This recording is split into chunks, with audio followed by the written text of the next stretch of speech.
In this video, I go over 5 great items under $500 for DJs and producers.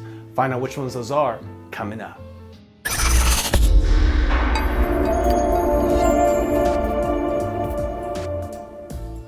Thank you for watching P.TV, where you'll find tips, tricks, and tutorials for DJs and music performers. Now let's get into the video. So the first item we have up is the Pioneer DJ MS3.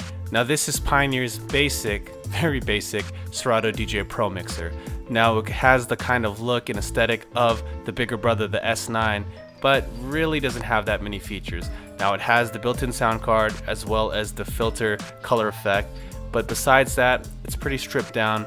But I will say though, if you're looking to get into a Serato DJ mixer, this is a pretty good way to go. It's not that expensive. Also, it has the Magvel fader, which if you've ever played on one of those and you like to cut, it's a very solid fader. Not as good, in my opinion, as the Magvel Pro or the Innofader, but still really solid, and the exact same crossfader that you'll find on their flagship 900 Nexus 2. So if you want to get familiar with how that feels to cut on, this is also another really good way to get used to that feel. And after that, we have a pair of Yamaha HSV studio monitors. Now these are a little bit smaller, they're not the bigger Yamaha HS series, but I will say these still pack a really good punch. I love the fact that these look like the classic Yamaha NS10s, and these are powered, so you don't have to think about having an amp or anything like that, so that's great as well. And these are great for not only just for the studio for production, but if you're in a smaller space and you need speakers for a DJ setup, these will do you solid as well. They don't put out as much volume or bass as the bigger speakers, but still, like I mentioned, they put out a good amount of sound. So if you're in a smaller space and you want something that sounds crispy, but still, you know, isn't a large footprint, these are a great deal.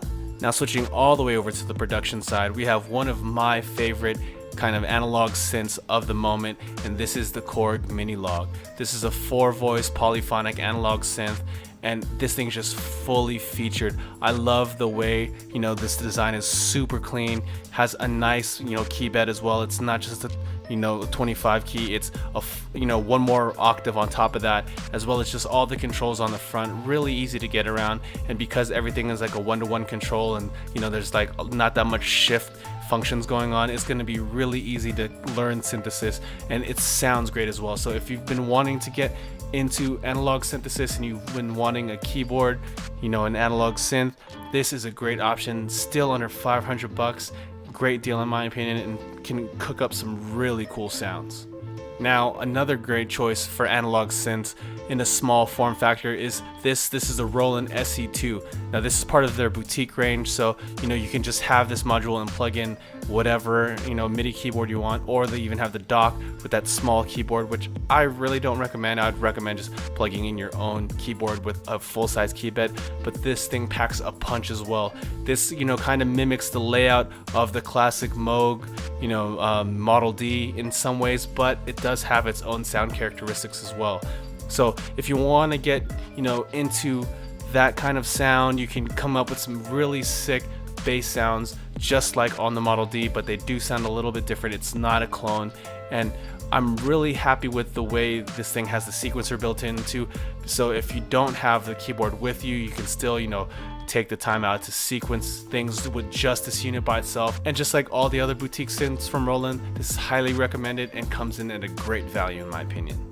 And finally, we have one more product from Roland, but this isn't in the synthesis realm, this is in the sampler sequencer realm. So this is the classic at this point, Roland SP404. This comes in the newer colorway that kind of mimics the whole IRA range, but still holds the same functionality. You get a ton of great effects, and because this thing takes SD cards, you have a bunch of space to save your samples.